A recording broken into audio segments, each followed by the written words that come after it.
one sector that is picking up at least or bouncing back, the entire telecom space. Akhil Gupta, the Deputy Group CEO and MD of Bharti, joins us now on the sidelines from the Motilal Oswal conference. Mr. Gupta, good to have you on the show. First up, of course, just to get some perspective on how the sector is doing. The competitive intensity now seems to have reduced, specifically with, the bounce back in the entire tariff growth as well. How are you sensing the entire situation, and where do you think tariff rates would stabilize at? Well, I think definitely the pressures on the tariffs seem to be easing. We have, of course, not announced our results for this quarter, but going by the results for Vodacom Phone and Idea, their pressure seems to be easing very clearly. And I would say that the worst does seem to be behind us. I think we have had 2 or 3 quarters of intense uncertainty and steep fall in the tariffs. That seems to be definitely slowing down. The 3G auctions and the BWA auctions are also behind us, albeit with some high license fee, but at least they are behind us, and we can now look forward to rollout of these new services in quarters to come. Mr. Gupta, just to get some clarity on what's happening with the entire, African operation situation, just to understand when, according to you, would Zen really start to generate cash flows? And you have laid out some guidances as well, 100 million subscribers in the next 3 years, a $5 billion top line, a $2 billion EBITDA.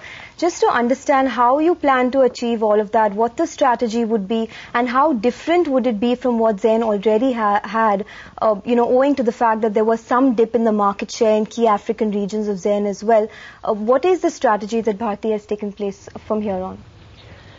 Well, first of all, I think I would like to clarify that it's not supposed to be any kind of a guidance on the Africa operations from our side. What was discussed was a kind of an internal target our CEO in Africa and his team have taken, but that I won't say constitutes any kind of guidance because we have just entered Africa. All I can say is that the integration is taking place very well.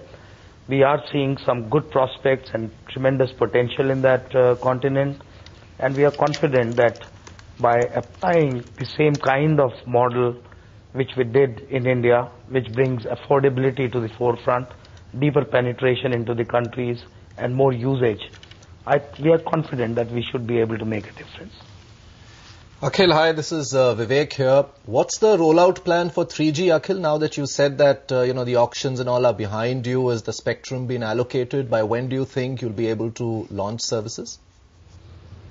I think that is something through your channel. Let me appeal that the government has promised that the spectrum will be given in September.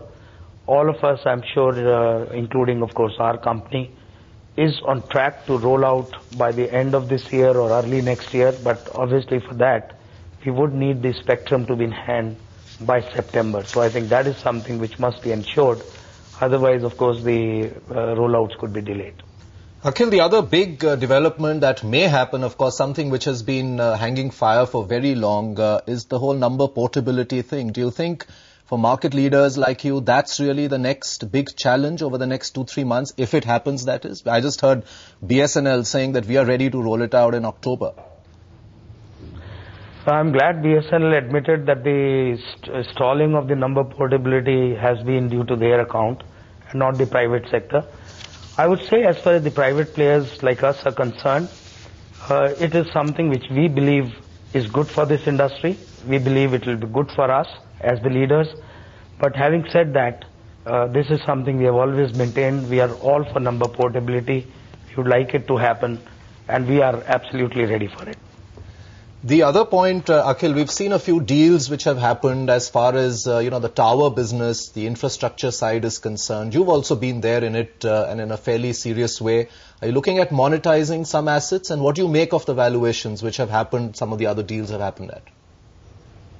Well, we did raise some equity in those companies when we had separated the towers into Infratel. That was in, I think, late 2007 or 8. And at this point, we have no plans of raising any more equity because these companies are generating enough cash. I don't think we need to raise more equity. Mr. Gupta, just coming back to that point, that you made about Zain, I would just like to understand how you really hope to be leveraged, because earlier you had expressed, there have been a lot of comments that have come in that the debt levels of Bharti would not rise or would not significantly rise with this whole issue, and there are some talks that there is some equity raising as well that is planned. Any kind of timeline, any indication that you could give us of how much equity would be raised? What is the timeline that you're working with? Well, first of all, let me categorically say that the debt levels which we have are well within the prudential norms. We are at less than 2.5 times, well below 2.5 times the net debt to EBITDA, which is very manageable in telecom industry, especially for somebody which is well established and has scale. So we also have significant free cash flows which we generate year after year. So my feeling is that by the end of next year we should be well below 2, and so we are very comfortable as far as leveraging goes. And while there will always be some options of raising more equity and bringing this faster, I can't say there is no specific plan at this point of time. Okay. What about the subscriber addition then? For, you've added about 3 million subscribers, which has been growing quite a bit for many months now. How do you hope that would stabilize at, considering the way tariffs are growing as well, and that situation seems to have stabilized quite a bit? Well, so far we haven't seen any pressure on the new ads. I think we have been around 3 million for some time, and by all accounts it looks like that might be sustainable for quite some time. But let's wait and watch. I do see good growth in the market still. Right, one last question, Akhil.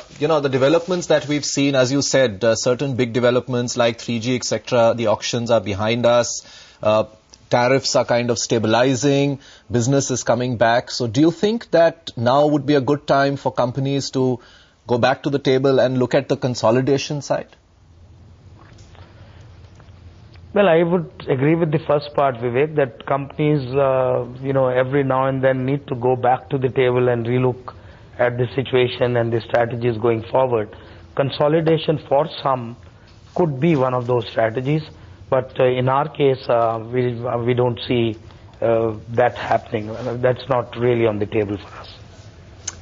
All right, before we go, Mr. Gupta, just one word. There's a lot of talk that Bharti would be launching the Apple, that is the iPhone, the iPhone of the Apple by about September to October. Any kind of indications on that front? Well, I really wouldn't know, but I did hear Sanjay saying that he would launch Apple i4, and I have no reason not to believe that. I am sure as the leader, we should be launching that. And September, October is what I heard Sanjay say. Okay. Thanks so much for joining us on the show. A pleasure to have you here. That's Bharti Airtel speaking about a whole host of issues about the telecom space, the pressures that are easing at this point. The worst is behind in terms of the tariff pressures, that's what he says, and spoke a lot about where Zain is headed from here as well. Let's talk